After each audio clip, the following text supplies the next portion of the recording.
नमस्ते। मैं इलाहाबाद यूनिवर्सिटी का साइकोलॉजी और फिलॉसफी का बीए का छात्र हूँ और आचार्य जी को सुनने का सिलसिला लगभग 3 साल पहले शुरू होता है यूट्यूब के माध्यम से। जब मैं उनके वीडियोस देखकर भगवत गीता और जीवन के अनेकानेक मुद्दों को देखकर आकर्षित होता हूँ और उसे समझने की कोशिश करता हूँ गहराई से।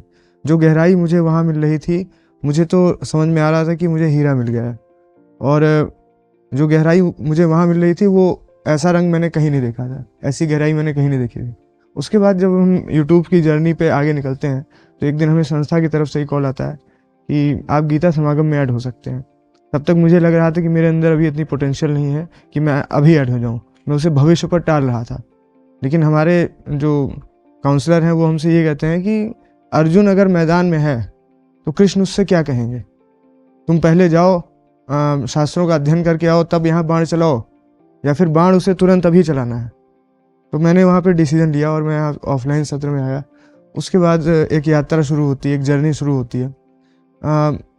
आप गहराई में जाते हो, आप जूम पे गहराई में आचार्य जी को जब सुनते हो तो सबसे बड़ा परिवर्तन जो देखने को मिलता है, आप अपनी टेंडेंसीज को जो आपके अंदर है, फियर है, डिज़ायर है, वो देखने लगते हो, आइडेंटिफाई करने लगते हो कि किसी पर्सन से आपका रिलेशनशिप है तो उसमें डिज़ायर है, या डिज़ायर से ही फिर फियर उठ रहा है।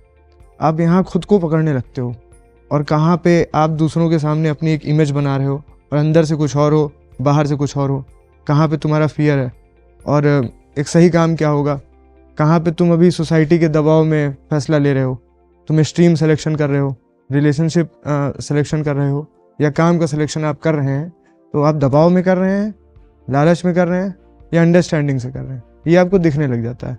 और जब आप देखते हो तो देखने से जो पार मिलती है, जो बल मिलता है, फिर उससे चेंजेस आने लगते हैं ज़िंदगी में।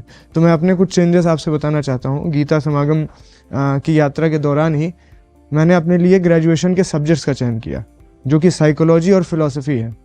और ये जो डिसीज़न था, ये सोसाइटी के दबाव से नहीं आया था, ये ट्रेंड को देखते हुए नहीं आया था।